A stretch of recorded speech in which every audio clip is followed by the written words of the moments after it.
এই গণভোটের যে প্রশ্নের কাঠিন্য অথবা জটিলতা অথবা সরকার যা করতে চায় নাকি সেটা নিয়তের সংকট, মানে খাসলত ভালো না খারাপ সেটি বোঝাতে পারে নাই, সেই কারণে এই সংকটটা।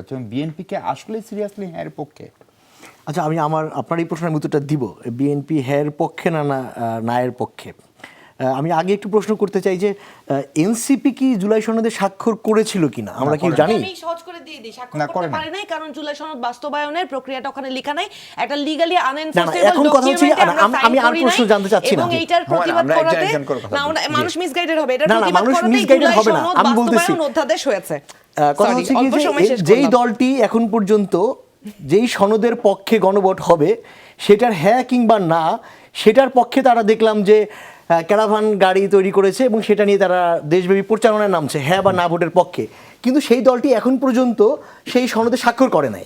জুলাই সনদ বাস্তবায়ন অধ্যাদেশের সেই সনদে এখন পর্যন্ত দলটি তো সেই দলটি এখন পর্যন্ত সেখানে স্বাক্ষর করে নাই। এটা হচ্ছে কি এক ধরনের প্রতারণামূলক অবস্থান এই রাজনৈতিক দলটি, এবং খুবই লজ্জার যে এই রাজনৈতিক দলটি যেই রাজনৈতিক দলের শীর্ষস্থান থেকে শুরু করে, এটা আমার ব্যক্তিগতভাবে আমার জন্য খুবই দুঃখেরও যে এই ছেলেপেলেগুলো, আমি বলতে চাই যে এরা সবাই আমরা একসাথে জুলাই মাঠে ছিলাম, তো সেই জায়গায় এরা কিভাবে এত প্রতারণামূলক আচরণ শিখলো আমার ধারণা সঙ্গদোষের লোহা ভাসে। তো এই যে জামাতের চরিত্রের সাথে এই যে জামাতের যে চরিত্র বাংলাদেশের রাজনীতিতে, এই যে আমরা দেখছি যে জামাতের প্রতারণামূলক চরিত্র, অর্থাৎ মুখে বলবে একটা করবে একটা। এই যে জাহিদ ভাইয়ের কথা থেকে উদাহরণ হিসেবে যদি বলি যে তারা বলছে আমরা তো শরিয়া আইন চাই না, আবার তারা বলছে বিদেশিদেরকে বলবে আমরা শরিয়া আইন করব না, মানে সাদা চামড়ার কাছে বিদেশিদের সামনে গিয়ে বলবে আমরা শরিয়া আইন চাই না, আবার যখন এখানে বলবেন তখন বলবে হ্যাঁ আমরা তো শরিয়া আইন কায়েম করব।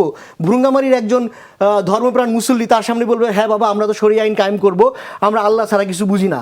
এজন্যই মাওলানা ভাসানী বলে গিয়েছিলেন জামাতের নীল নদের পানি যেমন নীল নয়, জামাতের ইসলাম তেমন ইসলাম নয়।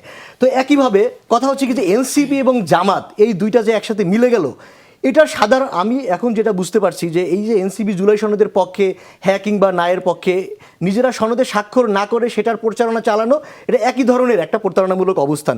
এখন আপনি যেই প্রশ্নটা করেছেন যে বিএনপি কি হ্যাঁ ভোট হ্যাঁ বা না এর পক্ষে, এখন পর্যন্ত আমি যেটা জানি বিএনপির দলীয় অবস্থান, অর্থাৎ বিএনপির যিনি দলীয় সাংগঠনিকভাবে দ্বিতীয় প্রধান ব্যক্তি বিএনপির মহাসচিব, তিনি স্পষ্ট ভাষায় আমরা যেটা শুনেছি গণমাধ্যমে এসেছে, তিনি বলেছেন না ভোট মানে গণভোটের পক্ষে না দেওয়ার কোনো সুযোগ বিএনপির নাই, জুলাই সনদের পক্ষে বিএনপি হ্যাঁ। কারণ বিএনপি আন্তরিক কিনা সেটি হচ্ছে প্রশ্ন।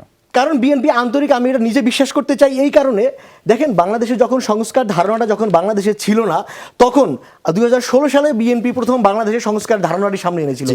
আমি বিশ্বাস রাখতে চাই যে বিএনপি সংস্কারে বিশ্বাস করে এবং বিএনপি গণভোটে হ্যাঁ সম্মত আছে।